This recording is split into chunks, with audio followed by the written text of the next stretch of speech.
Ya, oke. Halo teman-teman semuanya. Yes, hari ini kita akan bincang-bincang lagi teman-teman. Hari ini cukup menarik ya. Hari ini kita akan ketemu sama Romy London. Ya, Romy ini dia itu adalah seorang homemade chef, chef gitu kan, chef makanan vegan. Dan kemudian fotonya tuh keren-keren banget. Jadi saya juga pengen jadi penasaran gitu kan, pengen tahu gimana sih Romy nge-setup untuk photoshootnya dan kemudian profesinya dia itu ngerjainnya apa aja. Nah, oke, sesi ini tuh akan seperti kemarin ya, sesi ini tuh akan ada dalam bahasa Inggris teman-teman. Jadi mohon maaf buat teman-teman kalau misal belum bisa mengikuti, mungkin teman-teman bisa coba untuk mengikuti dulu. Kalau misalnya ada teman-teman yang punya keahlian di bidang kayak translation ya, menerjemahkan ya, dan kemudian mau kolaborasi nanti di YouTube channelnya kita, karena semua live ini itu kita akan masukin ke YouTube channel. Jadi nanti apa namanya? Kalau misalnya ada terjemahannya mungkin akan lebih baik. Jadi menarik banget kalau misalnya kita bisa dapat inspirasi itu dari fotografer-fotografer bukan cuma di Indonesia tapi mancanegara teman-teman. Oke, ya. Today we will meet Romy London. Here's the Instagram feed. She's very amazing. Yeah, she is a chef and her food photography looks very nice. This is her feed, my friends. Yes, make sure you follow Romy London UK. Okay. Yes, here's the food photography, guys. This one is wow. This one is very nice. Yeah. Okay. Wow. I think I'm ready to become a vegan right now. The food is very good. Okay. You guys can subscribe her YouTube channel. Yes. There's also full photo shoot behind the scenes for food photography. Yeah. And the editing also. So, yeah, you guys have to watch this. I have watched part of it, not all, but it's pretty inspiring. You can know that beautiful pictures doesn't have to use very complicated tools. Okay. Hello, Romy. Very good. Okay. How's the situation there, Romy? Is there any changes by coronavirus? Not any massive change. We've been in lockdown now for over a month. So we're basically at home. I think I've gotten to the point where I've gotten used to it now. So it doesn't feel that weird anymore. And I work from home anyways. Like I take all of my photos from home. So it's not so weird for me to be home during the day. It's just weird not to be able to go to the shop like 3 times a day if I'm missing ingredients. Yeah, and just in general, you're just much more careful when you go out. And I actually try to avoid going out that much at the moment. It's just because I have asthma and I have to be like extra careful. So yeah, but it's all right. It's all right. Like I'm kind of getting used to it and handling it as best as we can. I guess it's the only thing we can do. So yes, right. Yeah. Okay, Romy. I'm curious about your profession. Can you explain a bit about what do you do? yeah, sure. Well, I work as a vegan food photographer. So I went vegan 6 years ago now, and through going vegan, kind of like discovered how creative cooking can be. I mean, I did like food before as well, but I've never been massively into cooking my own food.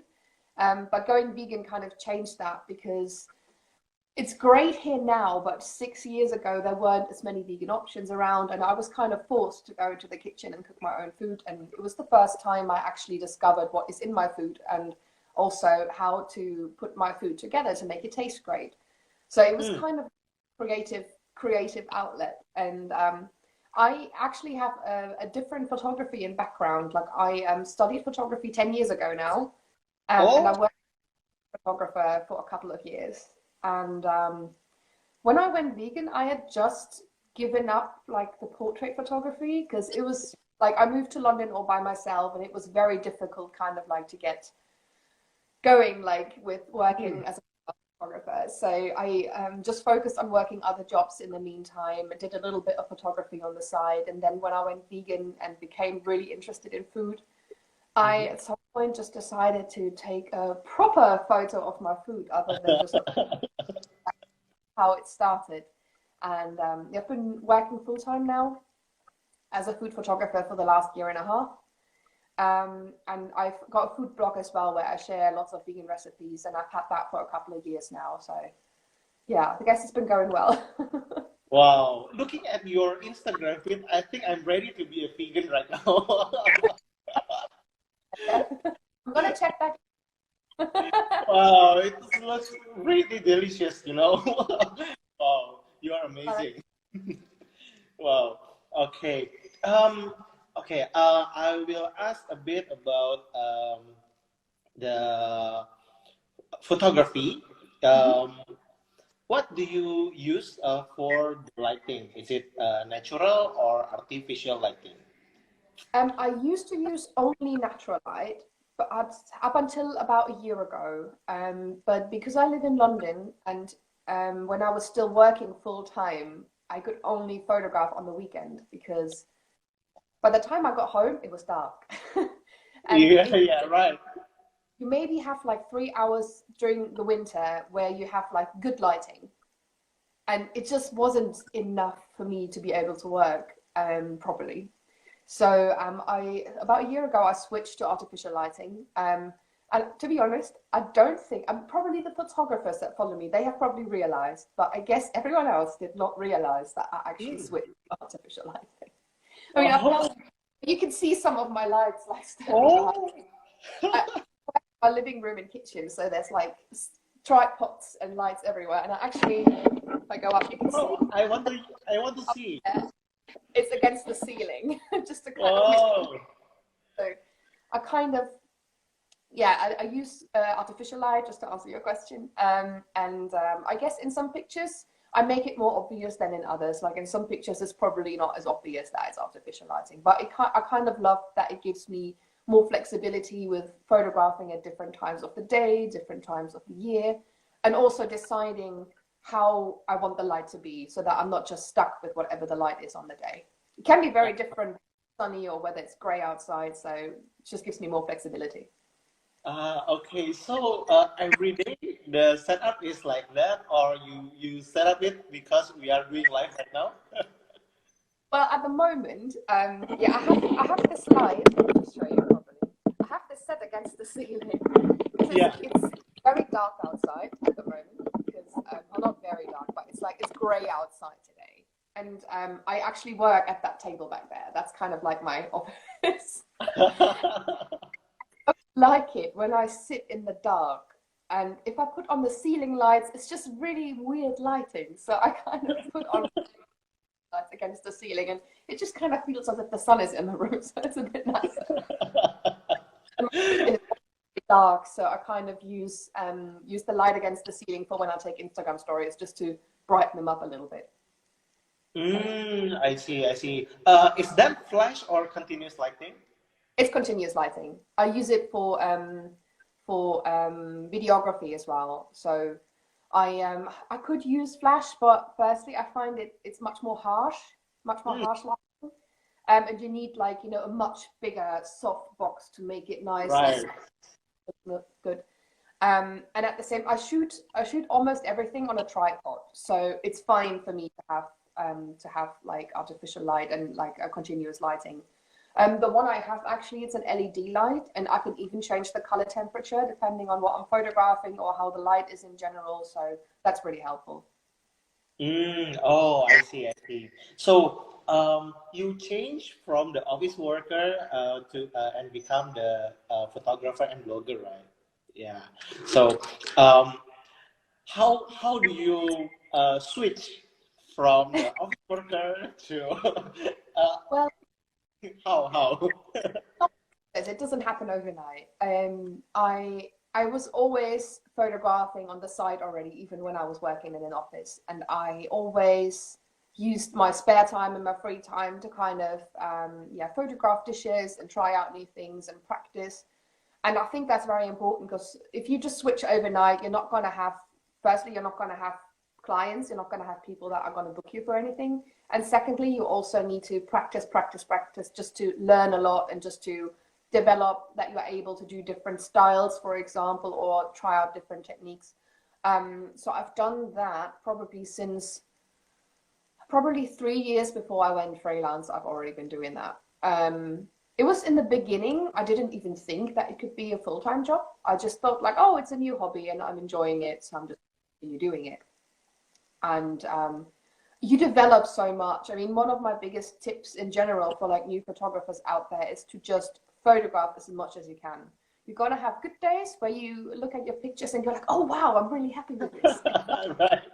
Like, what was I thinking? But I think that's all part of the process, and this is how you learn, and this is how you become better. And when I look back at my pictures, even a year ago, I go like, oh gosh, did I really post that?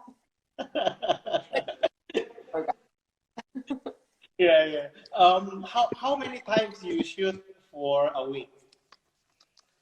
It's very different. Some weeks I shoot almost every day, and then I have some weeks where I maybe shoot like twice a week, and then the rest of the week I'm just editing or doing emails, because that's also part of the job, doing my invoices. It's a lot.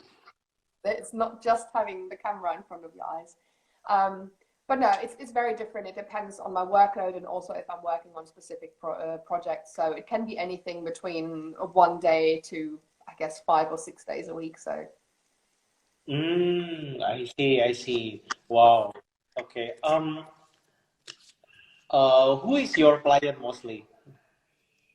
well, before I went freelance, I worked with a vegan and organic food brand. So when I went freelance, they were basically my first client because they wanted to keep me on to do their photos. So that's basically the first person that I worked with. And then most of the other brands that I'm working with now, some of them are like on a monthly basis, or some of them are for like, one-off projects, depending on what they're looking for. And I guess in general, like my client base or like my work kind of splits into two parts. One part is the blog and me posting content and products towards my audience. And the other half is just creating content, which then the brands can use on their website or on their social media. So I kind of split it that way because it just makes more sense. So most of the brands that I work with, I've just gotten to know through either already using their products and interacting with them on their Instagram account, seeing them at food shows. Like I go to a lot of food events here in London. And I think that's one of the things I would definitely recommend for somebody that wants to work with brands in the food business, or probably in any other business as well. If there are events where you can meet the people face to face, it's so much better just to make connections, because if you're just a stranger emailing them, asking to work for them, they're not going to have a specific connection to you, and they're not going to be able to put it to it. So it's just much nicer to be able to meet the people in person. And I think over the last couple of years, this is just kind of like how it's built up, and how I've gotten to know so many different people in the business that are now, sending work my way when they see like, oh, somebody needs photos, like, oh, Romy could do this. So yeah. Oh, wow, wow. Okay. So Romy, I see at your Instagram. Yeah. Oh, I have seen your behind the scenes. It's really inspiring. Yeah, I think everyone who watch this live have to follow, and have to subscribe. Yeah, the behind the scene is very nice. Yeah, the pictures is also very inspiring. Yeah. Thank you. I hope it's Wow. helped. Enjoyed like filming a couple of behind the scenes videos, because people are always like interested in seeing how I actually create the photos, and I love showing it because it's funny how the setup sometimes looks, and when you only see the picture, you don't see what's around it. Yeah, yeah. Wow. So, this is very amazing. How many lights you use for these pictures? I usually only use one. Oh, okay. Wow. I Uh, usually I only set up one. Let's 90% of the time, it's just one light. It's the one that is sitting here. It's actually pointing at my floor where I've got my backdrop down there. Oh, I see. I usually use the one light and then I use a reflector on the other side just to kind of make the shadows a little bit softer and not so harsh.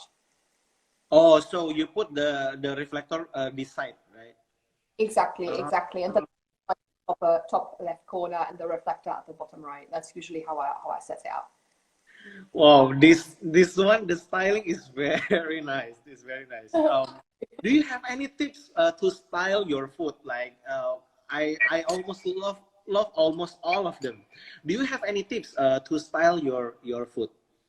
Yeah, sure. I mean, I've kind of learned styling my food just from practicing. That's the one thing. And what I do is I set up very slowly. I usually start with only the actual food bowl, and I just pop that in the middle or wherever I want that to be in my picture. I put that always in first, and then I usually have I place some items next to me that I use in the recipe. Like for example, with this one, for example, you can see I put nuts on the bowl, and I put strawberries on. I've just placed some extra nuts and some extra strawberries next to me. I sometimes take out like different types of cutlery and then some cloth, and then you just start setting up with the items that I've used in the recipe, and I decorate with that because it kind of tells a story basically by using the ingredients. So on this picture, for example, I've placed some more nuts around as if I've sprinkled them over, and there are a couple everywhere around. I put like some more strawberries on the side, and I love using some cloth just to kind of add like a slightly different texture. And also, depending on the backdrops that I use, sometimes they can become a little bit reflective on some corners when the light is, I don't know, bright. Or I sometimes have this with dark backdrops, and I usually use like a dark cloth just to kind of cover up the most reflective. Doesn't reflect so much, so it's like really helpful in multiple ways.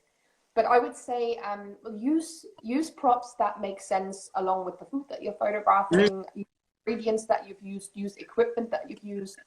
I could have, for example, in this one, as you can see, I chopped up the strawberry. I could have put like a knife somewhere on the side, maybe with like a half chopped strawberry like this. I could have put more of the chocolate next to the picture, for example. So they're like different options of what you can use. And I always add one thing after another, and I start with the bigger things. Like on this picture, for example, I added the bowl first, then I added the cloth, and then I added the jar of the nuts at the top. And then I placed the strawberries, and then I went into like smaller and smaller things that I edited. And then I often take something like I call it like a safe shot. So I create a bowl, and set everything up and then decorate with a few things. But before I start pouring anything over the food, or before I start anything on top, I take a photo. Yeah. Just in case when I sprinkle or pour anything that it might look bad. So and then I get a little bit more experimental after, and then start, adding more things on top. Or in smoothie bowls, sometimes I then stir something a little bit. And if it doesn't fit, I still have the photo from before, so it's all safe. Or I have a couple of pictures on my feed as well where you can see that I'm pouring like a sauce onto something. So that usually is like one of the last pictures I take. I usually have like 20 other pictures beforehand. I would kind of just do everything step by step. Don't throw everything in the picture and then try to arrange it while you already have everything lying there. It just makes more sense if you go like step by step and do one thing at a time, and then review and have a look what you want to change, and then just go from there. I guess styling. How long you spend to create this one beautiful pictures? That one was actually quite a quick one. Oh, really? Oh, yeah. It was just my breakfast, and I was creating. Which one is the longest one? Probably. Let me have a look. I mean, probably the longest ones are the ones where I actually start with a concept, where I start from the beginning with a thought. Okay, today I want to take a photo for Instagram. So some of the photos I have on there, for example, that one in the middle with the pasta, that I created because I knew I would create this recipe for my blog. So I'm just gonna. So I basically created this thinking instantly it's going to be for the blog. Sometimes some photos I take are quite spontaneous. Like often my breakfast bowls are quite spontaneous. When I go just like, oh, I've got breakfast here. Oh, you know what? I might as well decorate this nicely and take a quick picture. Wow. So probably for those kind of more than it take me more than 5 minutes to take it on those days. But everything with drizzling anything on top, or when I want to take multiple perspectives. So maybe I want to make a flat lay, but then I also want to shoot it as like a 45-degree angle, or like from the front where I have to change my setup. Those are the more time intense ones. I see, I see. So we got a question here, like, do you have any useful reference that when to start, what do you have reference before you shoot something? Do you mean some kind of like yeah, like some ideas or some inspiration? Yes. Sometimes I do. It depends on what I'm shooting. I mean, if I'm shooting, for example, pancakes, I think I've shot pancakes so many times I don't need to like, you know, Google for like ideas. Or automatically know kind of like how I want to do them. But if it's something new that I shoot, or sometimes I love Pinterest just to kind of get some inspiration how maybe other people have photographed a similar recipe. And that's one thing I do. And sometimes I don't know if I've got, do I have any on here? Yeah. Sometimes I start scribbling stuff like this. Just a very rough scribble. This is supposed to be a hand, so it's just for myself. I want to set it up just very roughly, or even just it just helps me get the ideas onto paper so that I know, okay, how many different setups do I want to take, or how many different photos do I want to take from each angle. So I just kind of take it from there. So scribbling helps a lot, and then yeah, Pinterest is a great source. I also, when I go through Instagram, I often save images into like a safe folder. So I save images that I really like, and sometimes when I'm lacking some inspiration, I just look in there, and there's always something that inspires me to create something. So it's really good for that. I see. We have another question. Do you using fake food as props? I don't know. I know in food photography, they often use ingredients or things that they spray on the food just to make it look better, but I don't do that. I just, everything that I photograph is edible. I think the only fake thing I once used is some fake flowers just to decorate. They looked very real, but they weren't actually flowers, and that was probably like the most fake thing I ever used. Wow, okay. Then But your friend and your neighbor must be happy because after you photo shoot, then all of that can be shared and eat together, right? but we're very used to eating food cold here. Yeah. It's very different from my photo shoot because in my photo shoot, almost all of them is fake. Is using fake material, so I won't be trusted by anyone. So if anyone want to try my food, yeah, they have to ask me first because sometimes it's very poison, right? Yeah, I know. What I do, there are a couple of things that I do if I need to, you know, spruce something up in a picture. Like, I mean, sometimes even just drizzling some sauce or something on the top already makes it look much more tasty. Or depending on the recipe, I would sometimes use like a little oil and some herbs to just kind of brush it. But it's not fake; it's still edible. Just to kind of make it look a little bit more appetizing. Yeah, Romy, how you how do you learn food photography skill? I have done quite a decent amount of online courses, to be honest, and they're always very good. Like, I mean, there are a lot of free videos out on YouTube, and there's also places like Skillshare, for example, where you can take a lot of courses, and places like those are great. But one of the biggest things I would say is to just go out there and just do it. And you will learn automatically, and you will automatically improve. I mean, I've never heard of somebody who tried out something over a long period and they got worse at it. So you just have to try it out. And maybe if you even just have your phone to create like food photos, then just use what you have and try to improve that until you finish it, and just practice like the best way to learn something. Ah, I see. Yeah, yeah, yeah. I really like your food styling techniques there. Wow, the food is Thank pretty you. nice. Do you have like, oh, okay, this is all of this is real food. Do you have like inspiration for like the ingredients or the plan for the coloring so the color will be better? Do you have any tips? Yeah, I mean, I try to when I create food, I try to always have at least one color that is colorful in the images, just to kind of give the eye something that pops out at the eye, basically. Um, what I think when I first started with food photography, what I did wrong, I used too many different colors. And then when you looked at the picture, it kind of looked a little messy, but I couldn't tell why. Whereas now I realize, okay, just go with one main color and then you just, can go maybe add a second one in. Like on this picture that you have now, for example, I have like a lot of Yeah. green and I have like a lot of red. So that kind of complements. Mm. I mean, I probably have like a lot of different vegetables and fruits available here from where you are. But I like to add a lot of tomatoes, and I like to add something red, some like strawberries or raspberries. Something that gives it like a pop of color. So these are the kind of things that I like adding to my dishes. And yeah, I try to work with either keeping everything in the same color family or to kind of use complementary colors just to kind of make them pop up a little bit more. Ah, I see. Wow. Yeah. I really like the colors. The colors is very nice. Thank Wow. you. Wow. Yeah, that's a very colorful one. Yes, yes, right. Wow. Do you also create the tutorial for yeah, do you also create a tutorial for food photography?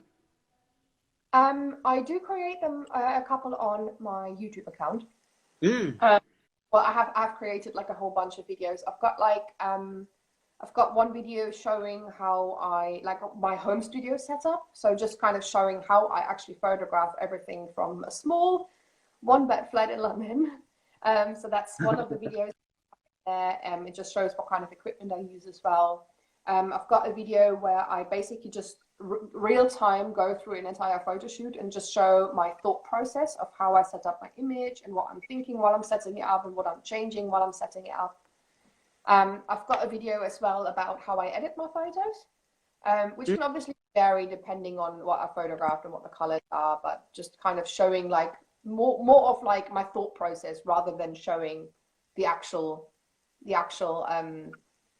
technique of how I do it. It's more like, yeah, just talking through it of what I'm thinking, of why I'm changing certain things about this image, etc.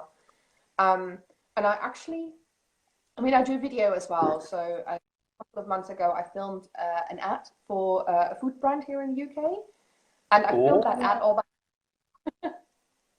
and I created like a behind the scenes video just to kind of show how I created that ad all by myself. So there's like a handful of behind the scenes videos on my YouTube channel.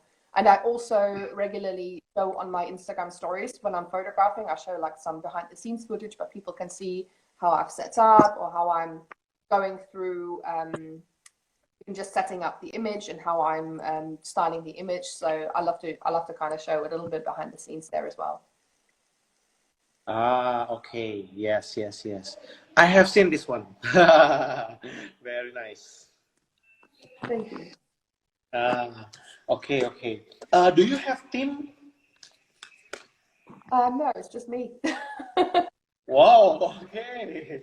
Wow, you're very talented, man. It can Wow. be a bit times when you have to do everything because it's like it's not just standing behind the camera and cooking the food. Like sometimes I sit for a couple of days just on my laptop, just responding to people, editing things, planning out things. So yeah, it's not just with camera in hand, but I kind of enjoy that it has like different parts and that I'm not. I think if I would photograph all day every day, I would get annoyed with it at some point. So I kind of Yeah. like that, like different items on my to-do list, basically. I see. Um, so recently you released an ebook, right? Ebook about recipe. Can you tell us more about that? Yeah, sure. Well, it's actually coming out tomorrow, so it's quite a fresh Oh, one. tomorrow. Okay. In the last couple of weeks when we were here in lockdown in London, I just kind of thought, oh, what can I do like to kind of keep myself busy and to kind of keep my mind off things as well so that I don't go insane. I did, you know what? I'm just going to create a little ebook. I'm actually giving it away for free. It's an ebook full of tofu recipes.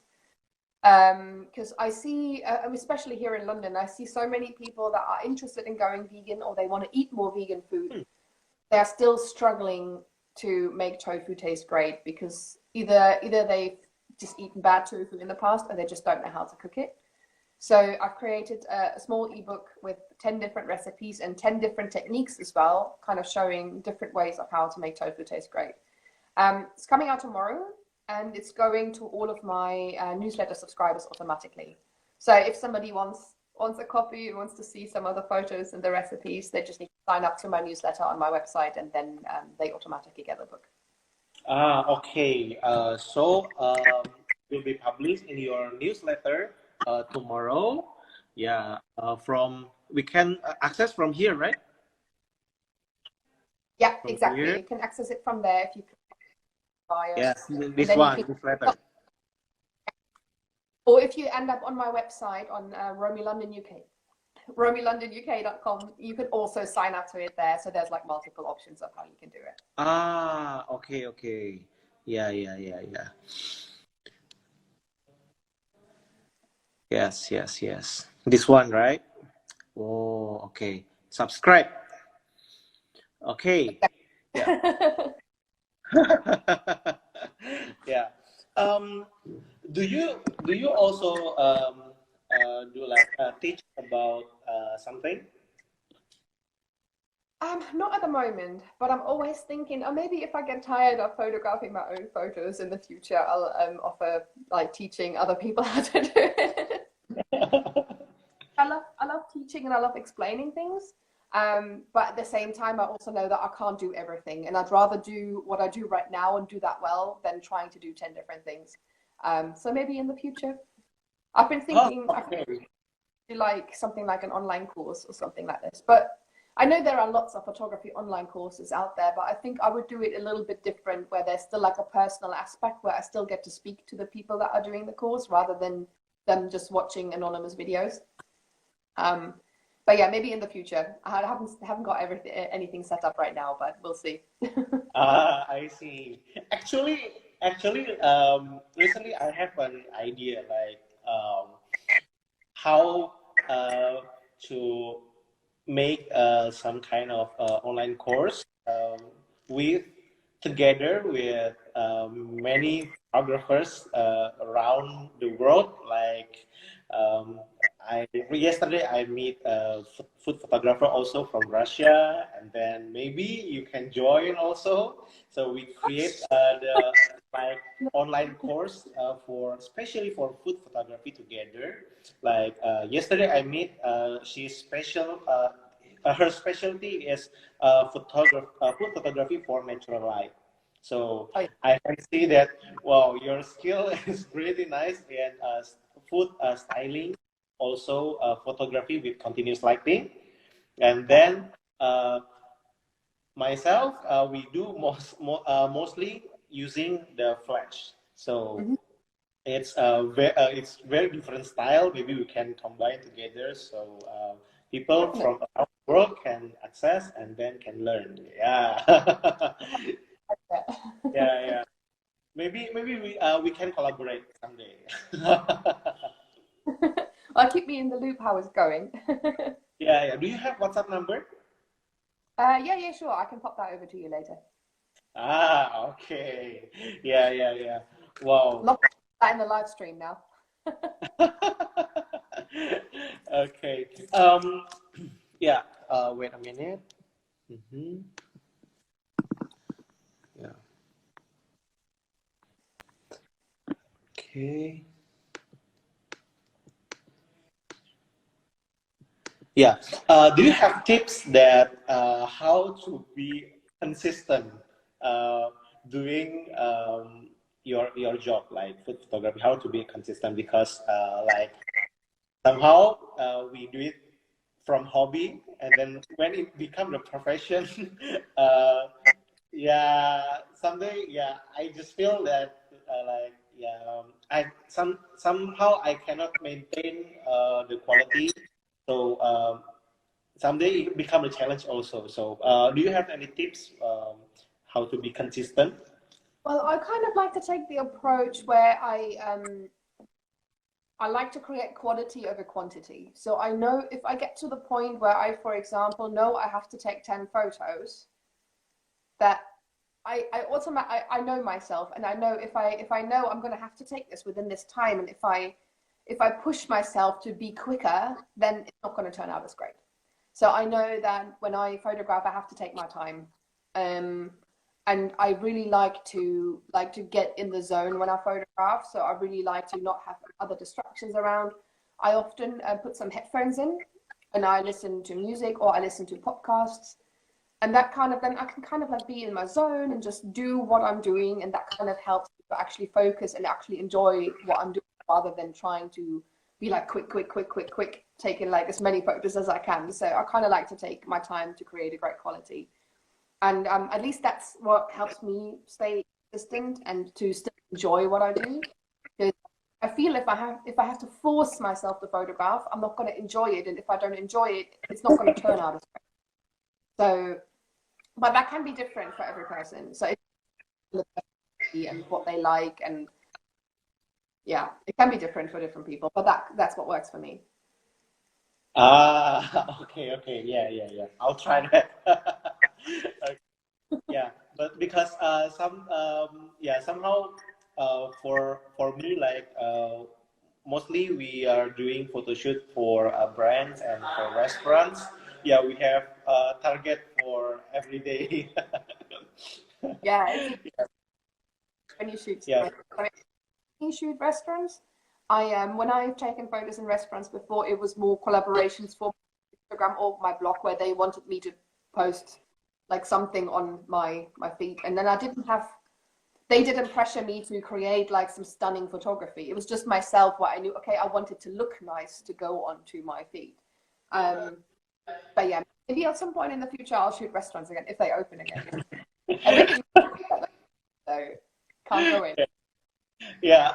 We have question here like what camera you use and what lens you recommend for Uh, let me actually show you. I'll go and get it. okay. And I can also show you the camera that I've used before, because they are very different. So this is the camera I use right now. It's the Canon EOS R. Ah. And I've got like a lens adapter, and I use the 50mm 1.8, and that's what I use for everything at the moment. It's a full frame camera, so the 1.8, the 50mm, does really well on that. I've used this lens on two other cameras before, and to be honest, on this camera, it works the best way it ever has. And the lens, I know the camera is a little bit more expensive, this one, but the lens is really cheap. Yeah, So, right. Yeah, and it's but the result is very good. Wow. Wow. the Okay, one okay. up until January, so up until 3 months ago, I used this camera. Oh. This one costs like £400. So, I mean, I don't know how much that is for you, but if you would say in US dollars, it would probably be like 500 US dollars. It's really cheap. And I've used Wow. that for everything. I mean, I had different lenses. I used also an adapter, and I used the 50mm on this one as well. This is like a 22mm one right now, good for like flat lays.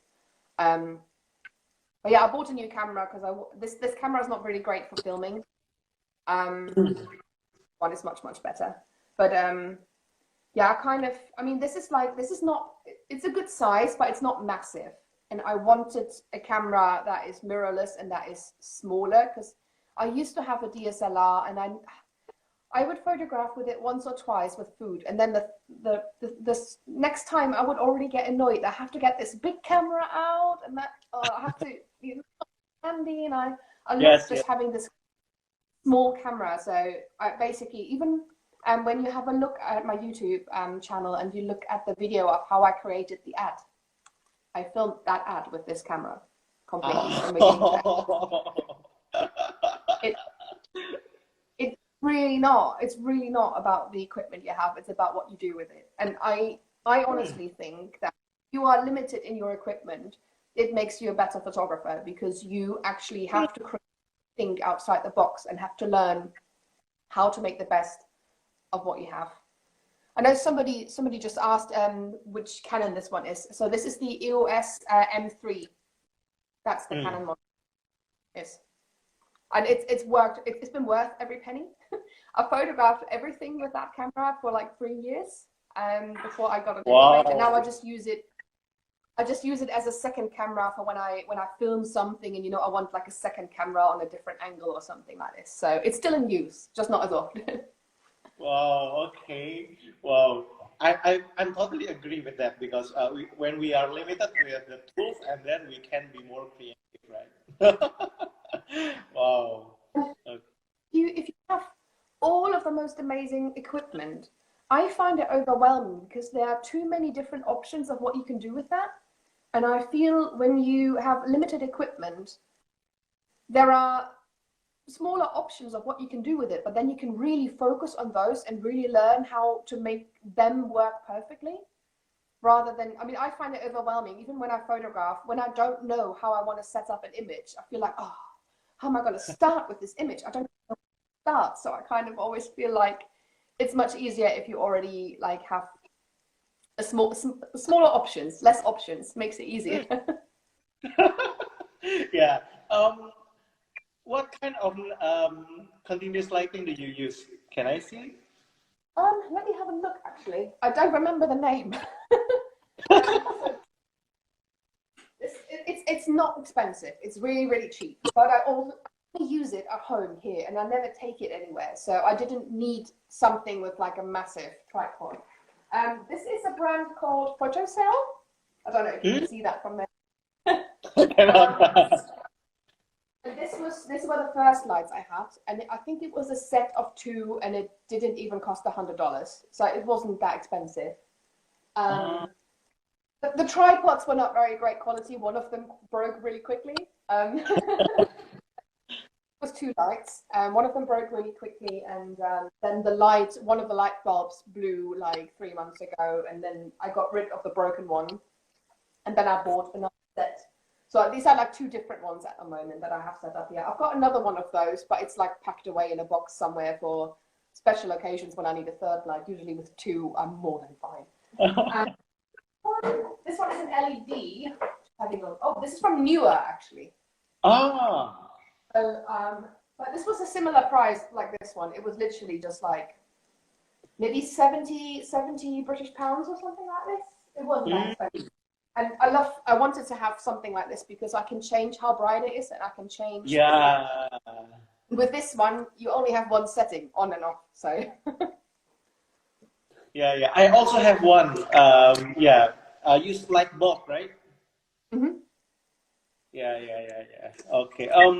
Recently, I dropped the light bulb that use plastic, so it will be stronger when I pack to anywhere. I know Yeah. the lights are really helpful, but I've not found the need to buy anything overly expensive, to be honest, because it's good to start with something like this. Maybe in 5 years, if I would ever have like my own studio and create like high-end adverts or something like this, then I maybe need an upgrade. But like for what I do, it's absolutely fine. I don't need anything else, and it would be a waste of money if I buy something more expensive. So more than ones.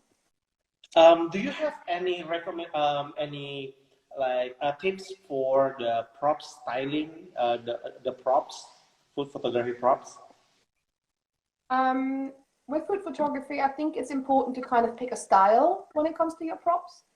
because there are so many different options and so many different styles of what you could buy. And if you wanted to buy something of all of the different styles, it will firstly get very messy in your flat, and secondly get very. So I kind of like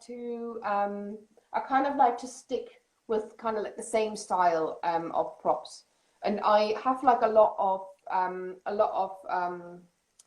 pottery items, and they're all kind of like natural tones. Most of them are bright. I've only like in the last 2 or 3 months started buying something more dark as well for my darker photography. But yeah, I would stick to the same style. I love the things that kind of look like they're handmade, like the little plates, little bowls, little pinch pots. They just add a little bit more character to the image rather than when you're using something that is absolutely like looking perfect. So I buy most of the things. I mean, I know there are online places here in the UK where you can buy pottery items, but I like to see it with my own hands. Yeah, me too, right? Yeah. Like when you buy something handmade, then every item looks slightly different, even if it has roughly the same. Right. So I go to a small shop here in London to buy items, but I also have stuff from H&M Home. So it really, like, I just keep my eyes open when I go into homeware stores or when I go into pottery stores or something like this. I just always on the lookout, and I always just look, okay, what would fit what I already have. Don't try to go with too many different sizes or too many different textures. I kind of like to keep everything like very similarish, just so that I can mix and match different bowls together, and that I can add different pinch pots to different plates so that everything kind of works together. And also one thing that I do is I usually buy my bowls and my plates in a slightly smaller size, just because I find that they photograph easier and nicer. And with the big bowls, if you wanted to make that look yummy, you would have to really put so much food in this bowl. Portions. So I usually buy, like, I think I only have like 2 or 3 large plates for photographing, and all of the other plates I have are like this. They're like smaller, like side plates basically, and they work really well for that. Okay, me too. Yeah, I also like to buy the smaller size. Yeah, yeah, Much yeah. But when you have a huge plate and then you have small food on there, it just looks really weird. It just looks like on the plate. Yeah. Okay, we have a question here. How do you figure it out the next menu? Each photo every day is different. Yeah. The recipe ideas. How can you inspire to create? Oh, today I want to create this, and tomorrow I want to create that. And where's the inspiration come from? I mean, there are multiple different ways of how I do it. One way is to just keep some ideas in my phone. So I have like a notepad in my phone, and whenever I have like an interesting idea that's just popping up, I just put it in there. And sometimes I even put screenshots in there of things that I find that I really liked, or even just a way of how somebody photographed something or how they've plated something. I just put photos in there.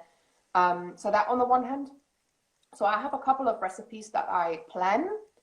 But some of my recipes are also spontaneous, and I kind of like to keep it like being able to do both. Because if I had to plan everything in advance, it would just, I don't know. Sometimes, for example, if I plan something in advance and then I go to the shop and the shop doesn't have the ingredient that I need, then I would get annoyed.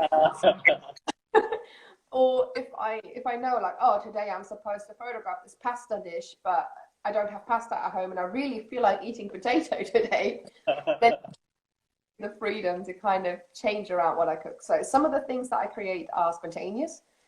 Sometimes my smoothie bowls, they are quite spontaneous. I had a soup recipe on my feed as well that I recently created with a sweet basically. And that was spontaneous because I basically just received a vegetable box and it had a couple of items in there that I'd never used before. And I'm just like, I'm just going to figure out what to make with this. And then I just cooked like with that from scratch and wrote down the notes of what I've used in the recipe. And then I actually ended up photographing it and then making a blog post out of it. So I don't always their head that I photograph a dish. Sometimes it is quite spontaneous, and because I have everything standing here anyways, if I wanted to take a photo, maybe take me 5 minutes, and then I can go from there and then move things around and then figure out how to photograph it. But also, it also means that sometimes I want to have dinner and I don't get to eat by 9 p.m. because I'm still photographing my food. All have pros and cons. Okay. Hey, someone said that you should go to MasterChef. I was actually on a TV program here in the UK. Wow. Okay. Yeah. We have a good question here. How can you expand your business in this kind of situation, like in quarantine situation? How you plan to expand your business? I mean, probably different depending on where you are in the world and what your situation is like at that time. For me personally, I'm lucky that I work from home and that I work alone, because if I had to manage a team, it would probably be much more difficult, because right now we're not allowed to go to other people's houses and we're only allowed to leave the house here to go to the supermarket or to do a daily exercise. That's currently the only things that are allowed here. So it's a little bit more difficult. Luckily, most of the people that I work with, they always send the products to me and then I photograph it from there. So I'm quite lucky that in general, I'm still able to do my job from home. I've been basically just reaching out to more brands that maybe need somebody to be able to photograph from home, because some brands have maybe worked with photography studios before who can't work right now, or they have had which they can't get into right now. So I guess it's all about putting yourself out there and making people aware that you're available and that you can work from home and that the quarantine is not an issue because you're in your own four walls. So all they need to do is send you a parcel with the product and then you can work for them from there. So I think there are a whole bunch of brands that might need somebody actually to be able to do these things. So all you can do to promote yourself, get the word out there, reach out to brands, speak to people, post online of what you're doing, what you're available for, just so that people actually, if you don't tell anyone, people are not going to be able to magically find you and know that you work from home or that you are able to still work at this time. So I think that's probably the best thing to do right now. Wow, totally agree. Yeah. Wow, it's almost an hour. Very fast. Wow. I was wondering, it's like, how long have we been on this? I've no clue. Okay. Yeah, I think that is the last questions. Thank you for the live session today. Wow, it's very inspiring. Thank you for the time. Very nice to meet you, Romy. We are very happy to learn from you. I really enjoyed this, so it's been fun. Thank you for having me as well. Yeah, thank you, thank you. Okay, maybe I will contact you for the next collaboration. Yeah, yeah. Maybe I'll contact you from direct message, Instagram, or from WhatsApp. Okay. Yeah. Okay. Thank you for today. Bye bye, Yeah. everyone. Bye. Thank you.